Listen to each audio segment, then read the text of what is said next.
right, welcome back. This is Breakfast Daily, and it's now time to zoom into our community. Now this morning, what we are discussing is something that I really wish, wasn't in the news again. Because it's becoming quite tiring talking about the same thing over and over and over again without any significant thing being done about it. Yes, it's another issue, with flooding. Now, residents in Ketu South displaced after Saturday's heavy downpour. It's very tiring living in that part of the country now because, I mean, you always are afraid of what will most likely happen. I mean, when you see it's cloudy, then you begin to panic because it could end up in very disastrous ways. But why are we not seeing any kind of progress or efforts improvement? From our leaders? These people are all the time. Look, there are children there, there are school children, there are mothers, there are workers, there are men. I mean, people, Ghanaians who are also contributing their little quota to national development. But why must they go be through neglected? this every single time? Why must they go through this? Is this not their fault that the water is claiming their lands? What are we doing about this as a nation? This is very worrying, David, honestly. Yeah, it is. You see, and even apart from, or let me say, in addition to what's happening to them as a people, just think about it. The land mass of Ghana is being eroded. Yes. We've gone in maybe about 150 meters from where we were about 30, 40 years ago. The land has eroded all the way in. So even as people who are leaders and thoughtful about the future, your land, people, look, in other places around the world, people are claiming the sea. Yes. And turning it into land. The sea is eating away our land, and we are watching. It's like either helplessly, unconcerned. I'm not sure which one is which. So when I we've had the Kumawu by-election, and now we're going to the Asin North election. And I've heard the Rose Minister say that, no, all the developmental works we are doing were being embarked on already, they were in their plans and all that. Can we also have a plan for Ketu South? I mean, to whom it may concern, can we also, incorporate this into whatever plans that we are, developmental plans that we have? Because this is life and critical. death. Because if people deserve good roads, people deserve, to breathe. People deserve to have shelters over their heads. Why are we not thinking about it? Are we waiting for a by-election and then go there and say that, no, we're doing it? Come on.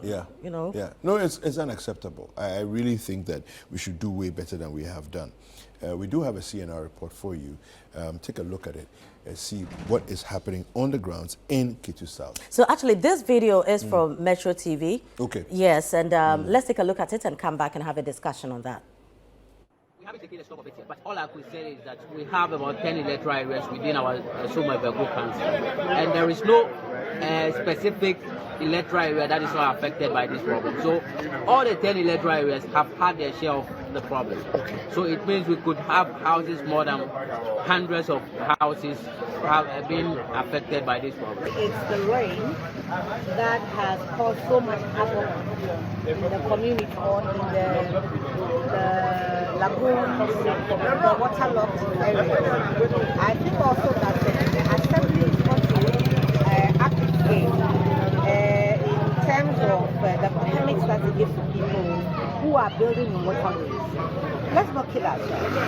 There are communities where, as a child, we know that there was water. Now there are properties there, filling stations and water. So water, as you know, will always find its level. It will always find somewhere to go. And it seems to me like the water is stronger than us. And the earlier we all admit this and make way for the water, we will continue facing this problem. Immediately, I think that if the assembly and NADMO, can the state resource NADMO? Really, this is getting out of hand. We are not resourcing NADMO to be able to respond to disasters such as this. There are people whose homes are flooded and they have to evacuate. Minister for Housing, Minister for Roads, Minister for Gender, I am calling all of you to come to the rescue. Come and assist me, please. I came here last night And this morning, this is the second place I'm coming to. And I think also that refuse collection points, that's the responsibility of the assembly. Refuse collection points must be properly done, so people stop putting their garbage in the crevices and gutters and under culverts and so on, so the water can have a free movement. Waiting for the NADMO coordinator to give me the figures and the report that he's been able to put together. I was in conversation with him on my way here yesterday. I haven't heard from him yet on what's at stake, but I don't think that I've heard anything about any life being lost. Thank God. But I've seen homes that you can't enter, so you can't make fire to cook. That I have seen, but I have not heard of any casualties. Hello? Well, so that you have it there, flooding at Ketu South. Now, this is very frustrating, and I mean, I've heard the Honorable Abla Fagumashi speak countless times on this. About this matter. And I really do share in her pain, because this is very frustrating. I mean, what can she do? Yeah. You only have to talk about it. You only have to appeal to authorities. And one thing she charge. also mentioned that I think is very important is the blockage, of drains, and the way we also whose job is the assembly throw things rubbish indiscriminately. Yeah. And I think that, look, I've always said that Ghanaians are very stubborn people. You tell me that we are educating the people, super fantastic. But in the meantime, what are we doing? Why are we not punishing people? Is it because authorities also share part of the blame? Part of the blame, because naturally, where are the collection points? For those who cannot probably pay monies for vehicles to come to their homes to collect refuse, where should they take their rubbish? I mean, this is frustrating. The planning in this country is actually, it's frustrating. So I'm looking at it from a couple of different perspectives. There's the issue of the assemblies making sure they do refuse collection, and that the implementation of the plan for refuse collection is properly effected, right? But there's also a burden on the assembly to punish recalcitrant people that indiscriminately throw rubbish around, you see. But we are in this country and we see the assembly watch on as though they don't have the prosecutorial powers to effect such punishments. But David, you see, another thing is, do we have the assemblies well resourced? We have spoken to assembly members, we've spoken to DCEs, MCEs, and sometimes you can really tell that there's a problem, but they're even afraid to speak up on air because people don't want to lose their jobs. And you realize that there's not much they can do anyway. And so most of the time, they will also tell you that we have to now call on government. We've spoken to the minister. Nothing really is happening. You talk to NADMO and the situation is the same. NADMO is very under-resourced and they are afraid to speak up.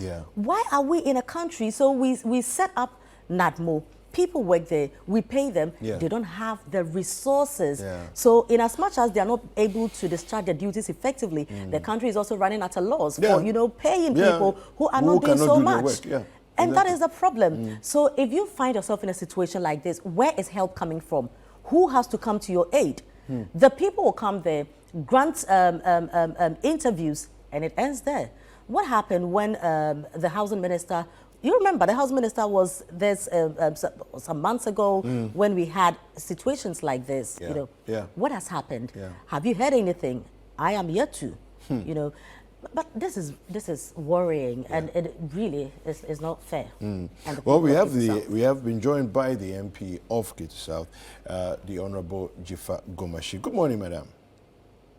Good morning. How are you? Very well, thank you. Welcome to Breakfast Daily. Thank you. So we feel the report that we watched a few minutes ago, which was originally aired on Metro TV, we feel your pain and your frustration. In your opinion, how do we begin to fix this problem?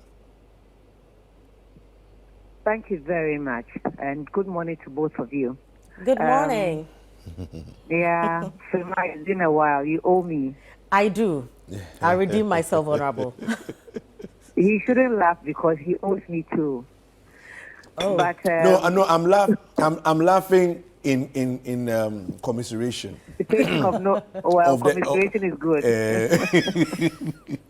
So I'm not an expert in how flooded communities are rescued. Okay, but from what I saw yesterday, I think that the call I made when the tidal waves came, which is that give us a temporary shelter where we can house the people when we have these situations. Look, global warming is real. Climate change is real.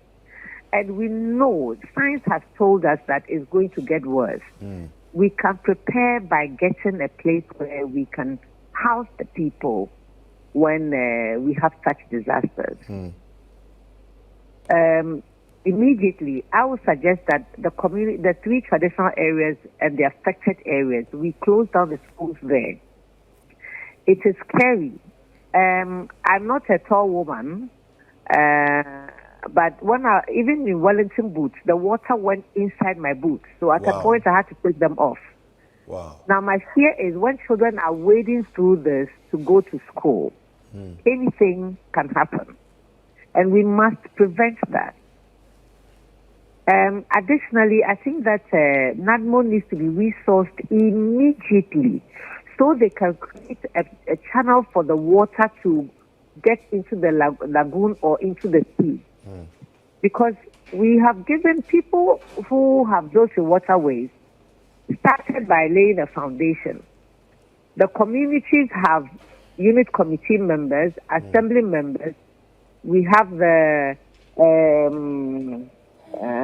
what do you call these people? The physical plant officers. We have the people who take property rates. We've seen these things. We are looking on while the wetlands are being filled and solid structures being put in place. The water will tell us that this is where I live. Yeah. And if it's taking it away from me, I've got to move somewhere else. Where is it moving now? Into the homes of people who are culprits and those who are not culprits. So it's just a hydra-headed problem, but the immediate steps I think we should be taking is somewhere to house the people, give them shelter, blankets and mattresses and food to sustain them. The water you see behind me is more in people's homes, in the rooms. You can't even make a fire. You can't make a fire to cook. Yeah. So the situation has rendered me. It's 2.5 years of one thing after the other in the community, and the response that I'm expecting has not been coming, and it's frustrating. Now, in your conversations and lobbying and all of that, is there anything that gives you hope? Look, let me call a spade a spade. We've just been ignored. All the appeals I've been making, the screaming, the crying, nothing seems to work. When I was a child, they said if persuasion fails, force is used. At this point, what force do I have? What force do I have to go to NADMUNA and say and demand anything from them? If the state has not put it, government has not given them what they deserve to work with, even if I go there, what force am I going to apply? Yeah. And nothing has happened in all these years that I've been talking about it, right? And we all live in this country. Thank God for stations like Citi TV, Citi FM.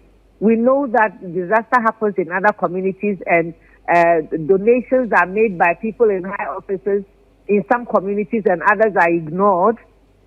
We are playing politics with all this too, So nothing has been done. It's just lip service and promises that are not fulfilled. Yeah. I remember what the Minister for Western Housing said. I remember vividly what my regional minister said. I remember what my MC said. Which of them has been done? Nothing. Let's dredge the lagoon so that the water can go into it where it resides, so it leaves people's homes. If we can't build a shelter, let's at least dredge the lagoon. Yeah. I've been in conversation with my MC and my municipal director for NADMO since the first of June. And today, nothing has happened. I'm at my wit's end.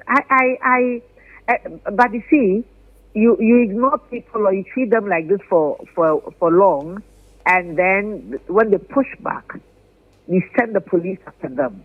We don't want to get there. We don't want to get there.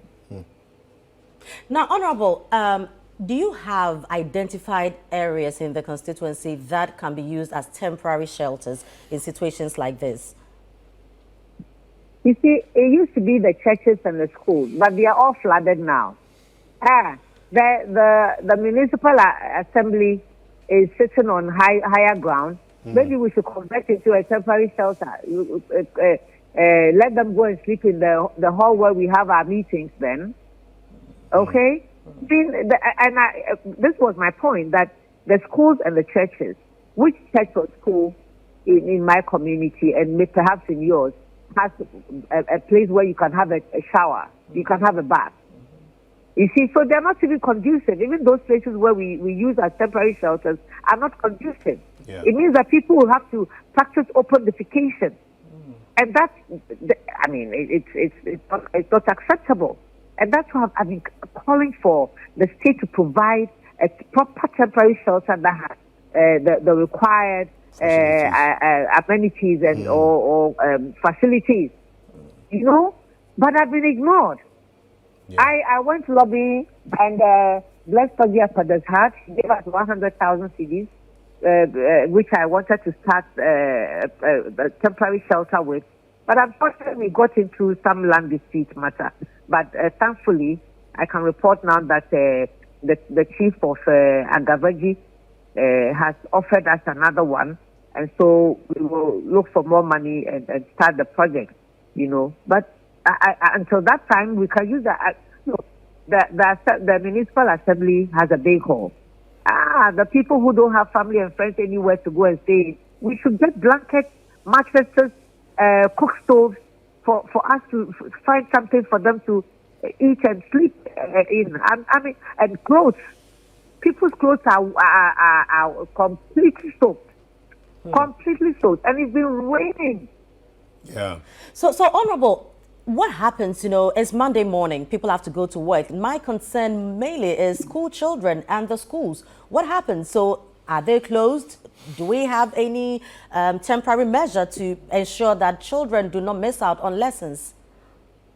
They are not closed, and I'm requesting that they are close to the water receipts. Okay. They are not closed. I don't know what the plans are. Honestly, Frema, it's a difficult thing. You see, when people are appointed and they're afraid of losing their jobs, their responses to you can be guarded.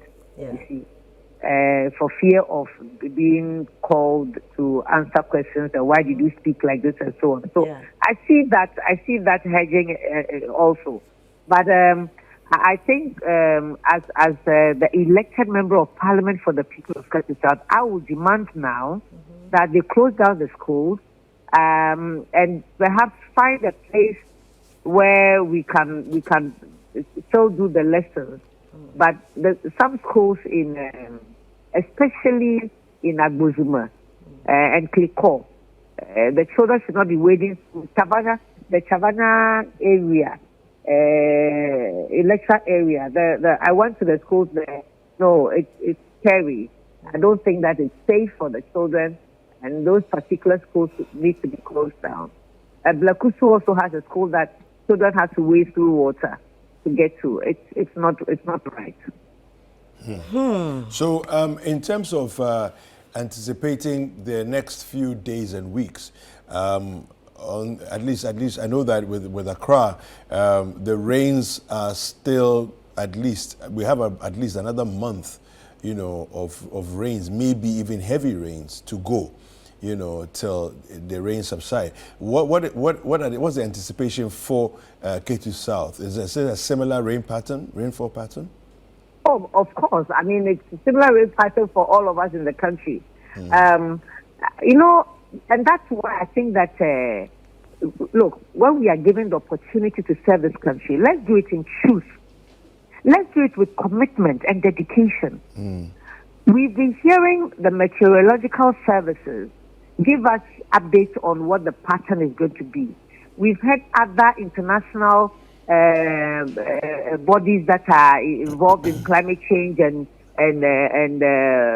global warming and all of these things, giving us a heads up on what to expect and so on and so forth. Why are we sitting down till it hits us and then we are frantic? Why?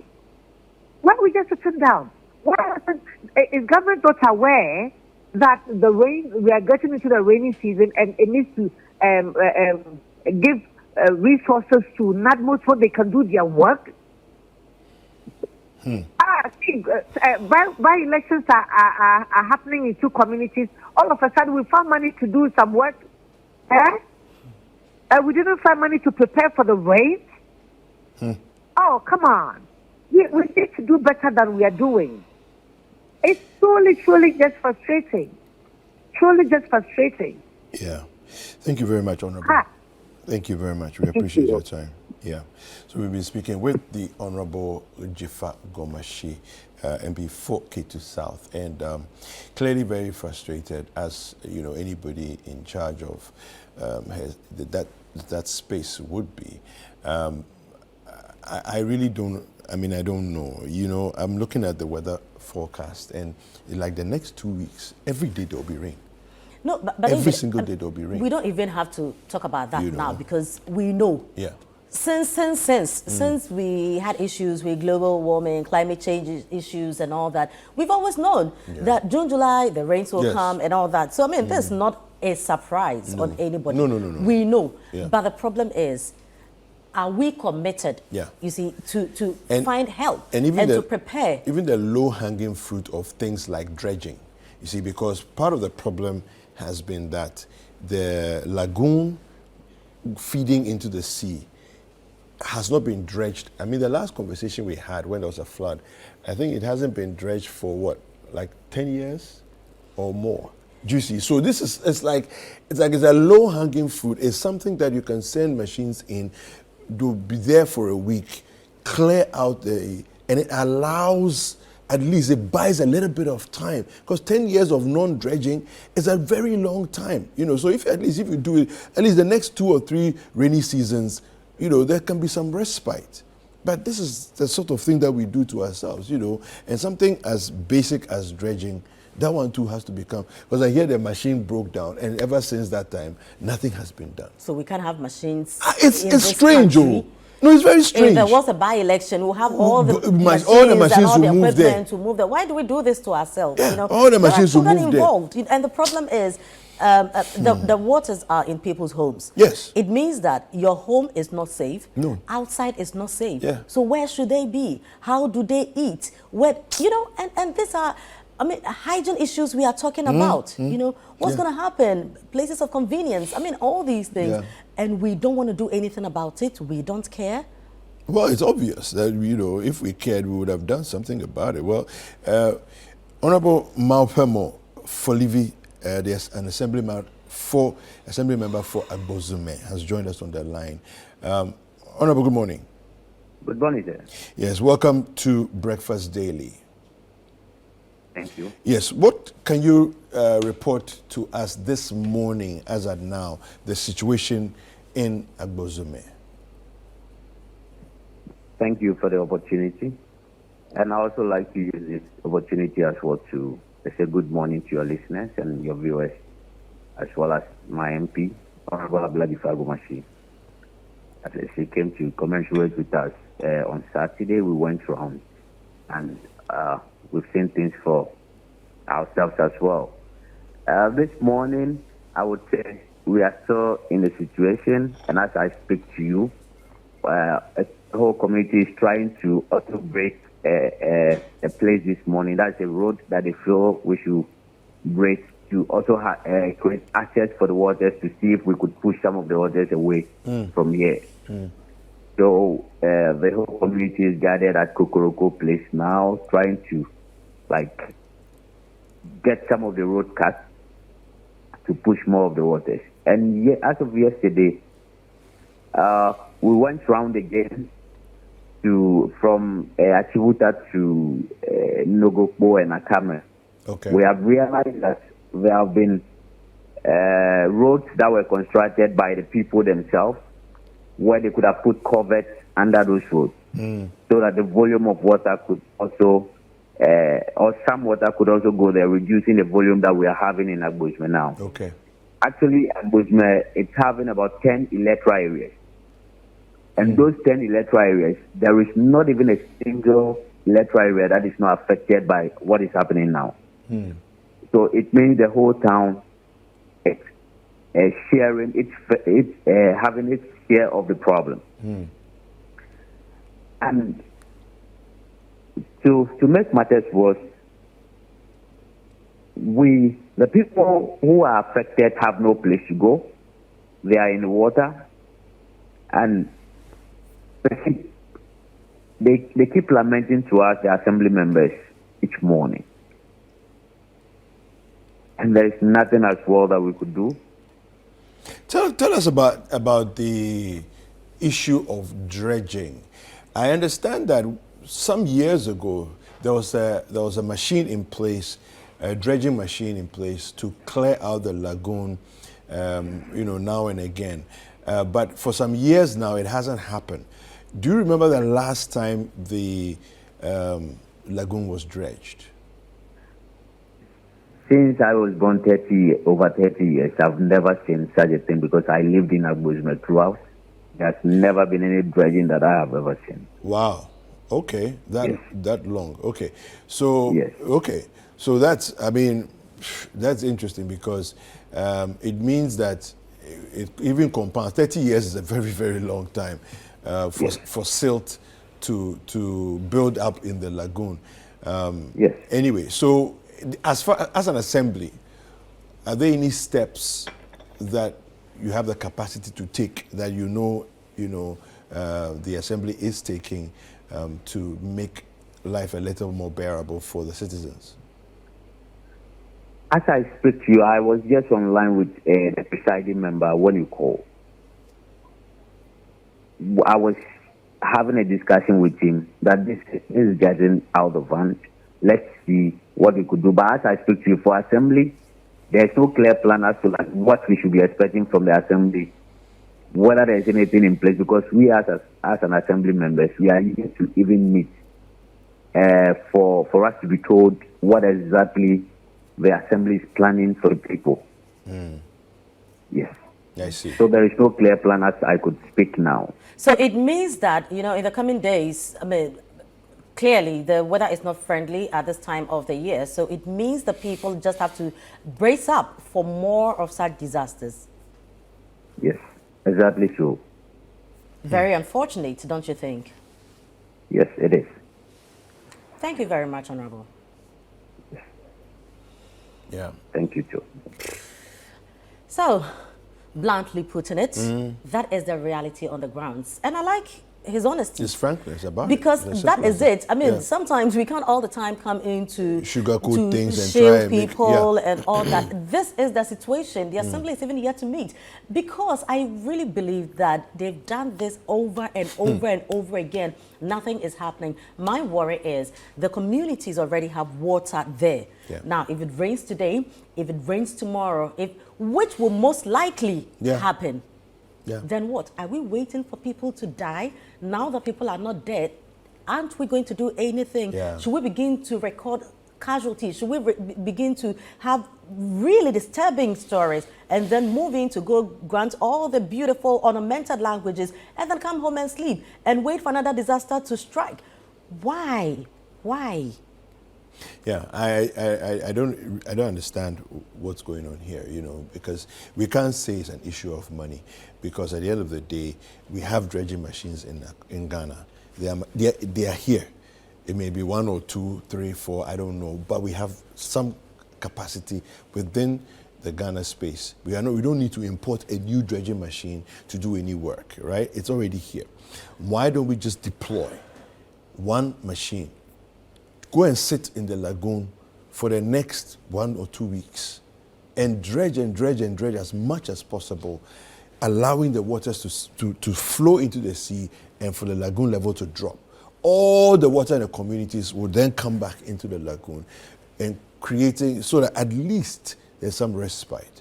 You know, David, I really want to give the government the benefit of the doubt. I really don't want to say that we are politicizing this, okay? And then looking at NPP, NDC, whose stronghold it isn't.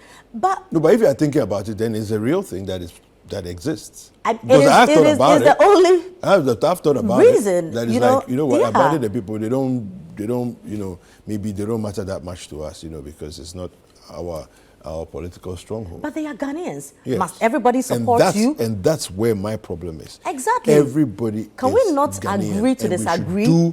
And must I suffer because I don't agree with you or because I don't support you, so I should go and die? No, we can't be doing this, And you see, the thing is, it's an indictment on everybody, especially our leaders. Yeah. Because you will go down in history as one that did not do so well in areas like these. Do you get it? Yeah. I mean, when it comes to performance appraisal, we look at Ghana. We are not looking at what you did in Kumewu, what you did in Asen North, what you did in other areas. We are looking at Ghana, how you performed and all that. And, sometimes it is even those you want to win to your side that you pay attention to. But my concern is this is a life and death situation. I mean, if you even have bad roads, they are bad enough, But it's not a life and death situation. It is not a life and death situation. Yeah, generally speaking. Exactly. But somebody going through this is a life and death situation. Now you are afraid you can't stay safely in your home. You can't step out. How do they even access food? How do they access basic, Even things like electrocution. Can you imagine? I mean, it's everything. real. Yes. You have electricity in your house, which everybody should be, that's what we're aspiring to. Water comes in, you have an immediate danger. You see? Clear and present danger. When there's power, there's a problem. When there's no power, there's a problem. Because imagine how chaotic the situation will be if the place is dark at night. What will happen? Yeah. Why are we doing this to ourselves in 2023? Yeah. Come on.